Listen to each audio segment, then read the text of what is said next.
We are very honored to have here with us the founder of BRAC, Sir Fazle Abed. Sir Fazle, welcome. Thank you for having me. The BRAC itself as an organization, what made you want to found an organization that has grown to be one of the largest in the world? Well, the founding goes back to 40 years ago when Bangladesh became an independent country. It was in ruins. The infrastructure was in ruins. There was 9 months of war, of liberation, and one had to do something about all the refugees. There were 10 million refugees in India who were coming back into Bangladesh to a ruined home. So there had to be relief and rehabilitation work, which I started with. And then within a year after that, once the relief work was finished, I decided that the people are too poor to be left to their own devices. One had to do something about poverty alleviation in Bangladesh. And so it needed a commitment for a lifetime to do something about poverty alleviation.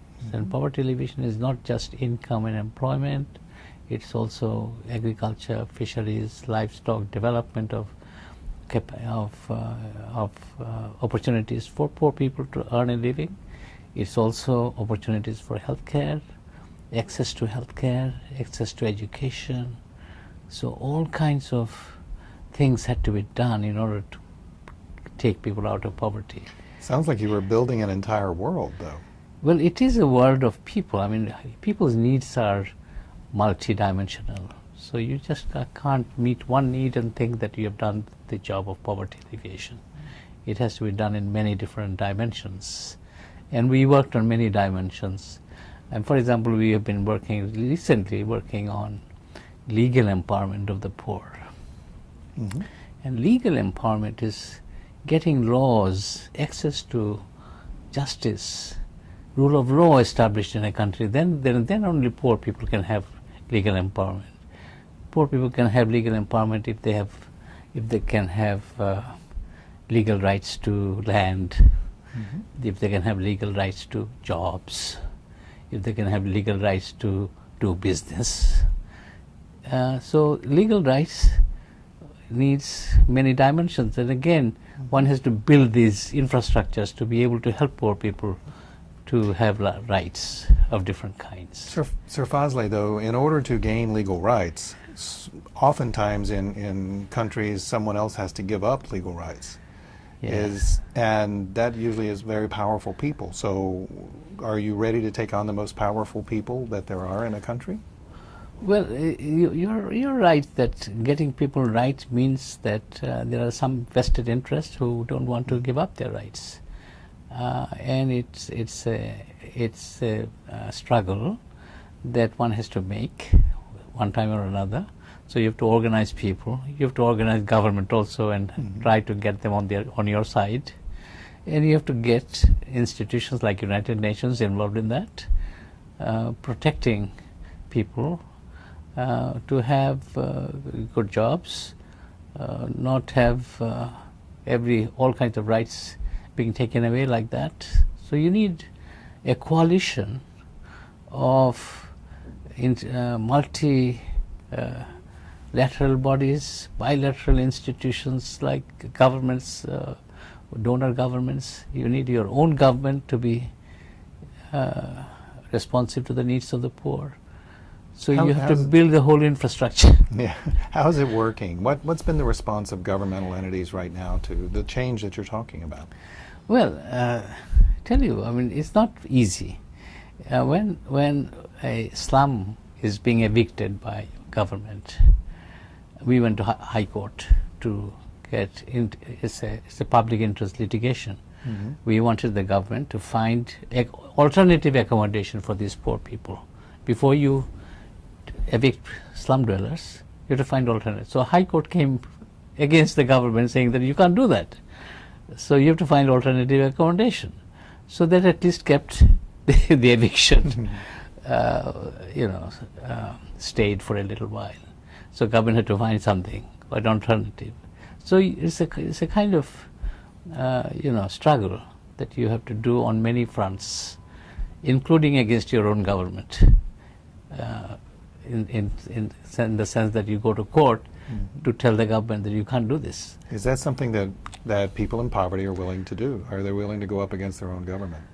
People in poverty are not empowered enough to be able to go against their government, but people in poverty needs to have institutions which are trying to help them or support their cause. So you will find groups of lawyers who are ready to help them to fight for, free of charge, to go to court and fight for their cause. So public interest litigation has become quite a useful apparatus to try and get your rights established. You've also have worked with the UN, particularly with regard to the Millennium Development Goals in relation to legal empowerment. Absolutely, we did. Legal empowerment was not really part of the Millennium Development Goal. Millennium Development Goal had halving poverty. But what we want is the next level, phase 2 of the Millennium Development Goal, which is going to be starting from 2015 to maybe for the next 15 years, 2030. That is the time that we want to have the next Millennium Development Goal 2 to have that kind of agenda. Can we get there? I think we will be advocating for that.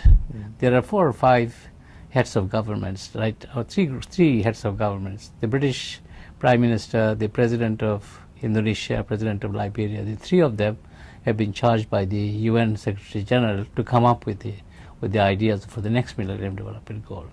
And they will have a secretariat, and we'll be working with this group to try and advocate for a legal empowerment agenda for the poor.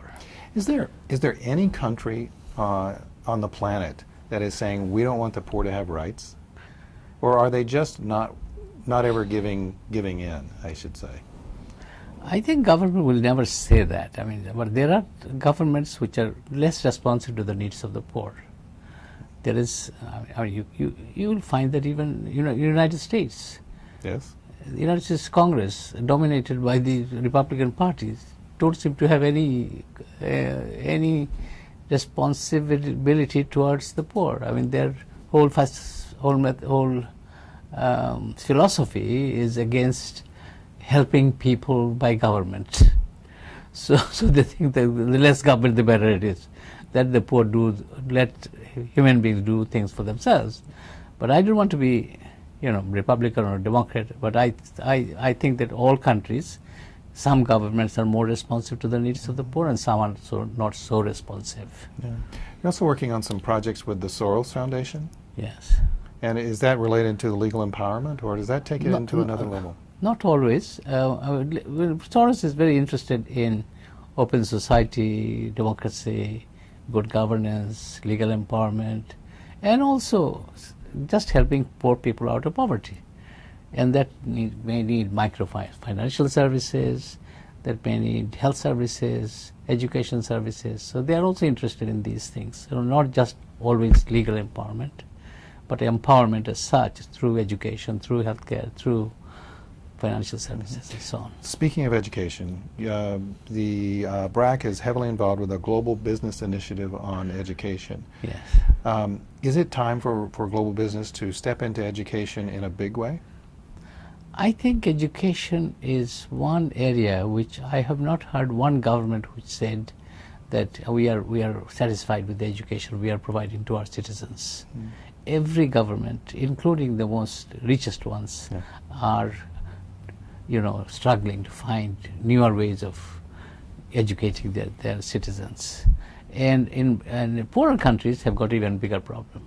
Not only they can't get all their children in school, they can't provide good education in the sense that they can't provide good teachers, they can't train good teachers, they don't have the money to set up schools. So all kinds of problems. So these are funding problems. The other level of problem is the quality of education. How do you improve quality? What kind of education are you providing? Is it low rote learning, which is going to make your children just learn something without thinking? So how do you get your children to think, to be creative, to be socially and emotionally stable. These are some of these things that we are not talking about in education, which people didn't talk about them before. So it's a new kind of human being that we are trying to build for a globalized society where they are going to be functional, to be productive, to be entrepreneurial. That's what we want. How are businesses willing to help, if they are? I think some businesses are responsive to the needs of the society, and some businesses see this as an self-interest. Unless you educate the next group of citizenry in the right way, how are you going to have the manpower to do your business? So it's self-interest also. I want to ask you a really easy question right now. Looking back at the 40 years of BRAC, what do you think is your best success, and what do you think is your best success yet to be?